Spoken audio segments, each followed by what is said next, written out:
शायद आप पहले जर्नलिस्ट हैं पाकिस्तान की तारीख में जिसको इतनी मोहब्बत मिली है। यानी जहाँ जाएँ तो एक ही सवाल होता था कि इमरान रियाज़ कहाँ है? इमरान रियाज़ कहाँ है? हर घर में अब हाउस होल्ड नेम अल्लाह ने आपको बड़ी इज़्ज़त दी है। लेकिन उस जो 9 मई से लेके 25 सितंबर तक आपका जो बिल्कुल आप मंज़र आम से गायब थे, उसमें बहुत से आपके साथ वाक़यात हुए हैं जिसके बारे में लोगों को नहीं पता है।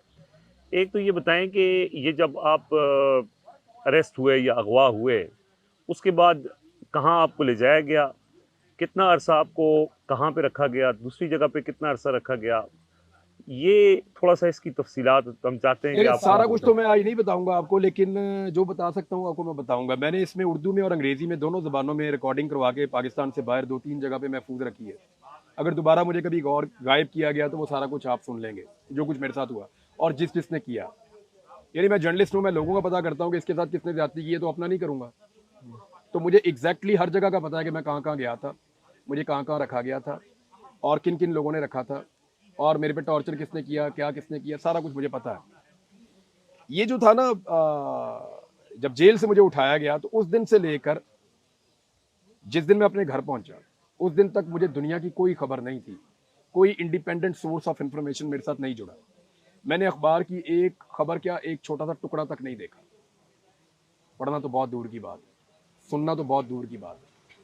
मुझे वही इंफॉर्मेशन मिल सकती थी जो मुझे कोई उनमें से बताता जिनके पास मैं था।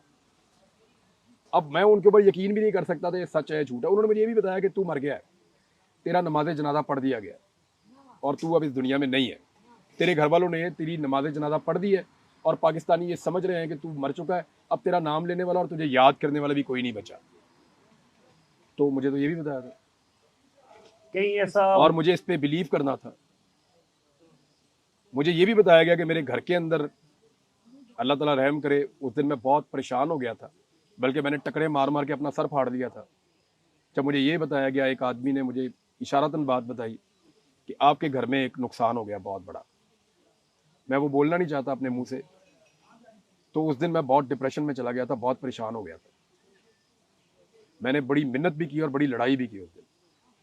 मैंने अपने आप को जख्मी कर दिया था ठीक ठाक उस चक्कर में उस दिन। तो आपसे यानी बहुत डिमांड क्या थी कि आपको छोड़ दिया जाएगा, ये कर यार लो? मुझे मुख्तलिफ यानी एक तो ये कि अ, जैसे बाकी सबके साथ था कि ये कह लो ये कह लो ये कह लो ये कह लो, पॉइंट ऑफ व्यू पसंद नहीं है, ये वाला ठीक नहीं है, वो वाला पॉइंट ऑफ व्यू होना चाहिए। दूसरा, नवाज शरीफ के लिए सपोर्ट मांगते थे, 3 दफा मांगी मेरे से।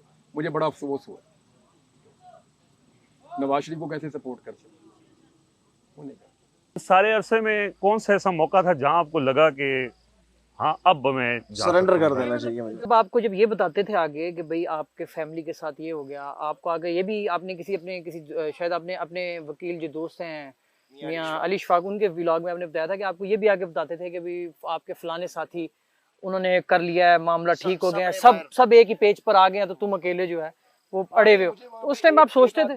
खाना डालने आता था, उसने मुझे ये कहा था, उसने मुझे ये कहा था। और डालने आता था का मतलब है डालने ही आता था, खाना देने नहीं आता था। तो वो जो आदमी खाना डालने आता था वो ना, जगह कैसी थी जहाँ पे आपको रखा गया? बहुत ही गंदी थी यार, तो पूछे ही ना आप।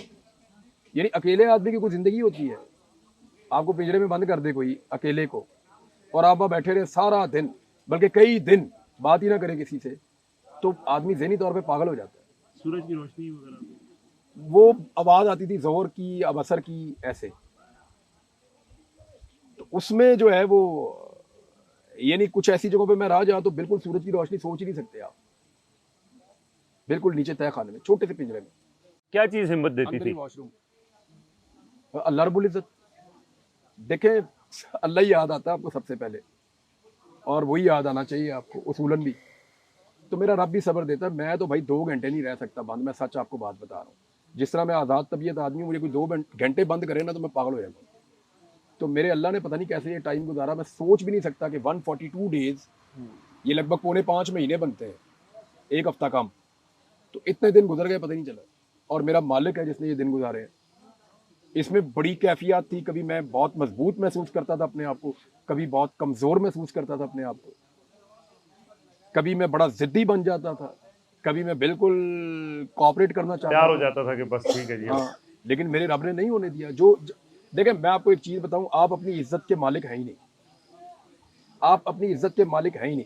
अगर मैं अपनी इज्जत का मालिक होता तो मेरे पास इज्जत ही ना होती, मैं इस काबिल ही नहीं हूँ, क्योंकि इज्जत का मालिक मेरा रब है, तो वही देता है इज्जत, राज़िक भी वही है, इज्जत भी वही देता है, जिंदगी की हिफाजत वो करता है। एक दिन मैंने वहाँ एक आदमी को बोला, मैंने कहा जब मेरा रब चाहेगा ना मैं तुम सबके बीच में से गुजर के चला जाऊंगा और तुम मुझे नहीं रोक सकोगे।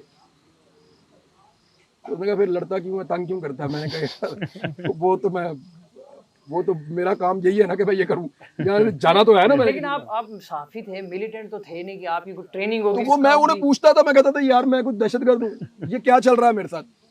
तो मैं बल्कि मुझे मेरे कुछ दोस्त अब ये कहते हैं आप गलत वक्त पे गलत जगह पे थे। अच्छा। एक्चुअली देखें ये जो कुछ भी पाकिस्तान में हुआ, शायद उस वक्त ये सारा कुछ करने के लिए अब इस निज़ाम को ये लगता था इसको अंदर रखना ज़रूरी है। मेरी हालत बड़ी ख़राब हो गई थी, मैं यानी मुझे दौरे पड़ते थे, मैंने कभी किसी को बताया नहीं, मुझे फिस्ट पड़ते थे, मैं बेहोश हो जाता था, मेरा ब्लड प्रेशर कंट्रोल में नहीं आता था। एक दिन जब मैं बेहोश हो गया तो एक मुझे वो याद है, बंदा सांवला सा था और उसके मास्क था उसके साथ चेहरे पे, नकाब था उसके चेहरे पे। उसने मुझे कहा कि आप जल्दी छूट जाएंगे। मैंने कहा तुम झूठ बोलते हो, मेरी हालत बहुत ख़राब थी, तुम झूठे हो, तुम लोग झूठ बोलते हो। उसने कहा नहीं आप जल्दी छूट जाएंगे, हमारा चीफ जस्टिस आ रहा है, फिर हम आपको छोड़ देंगे।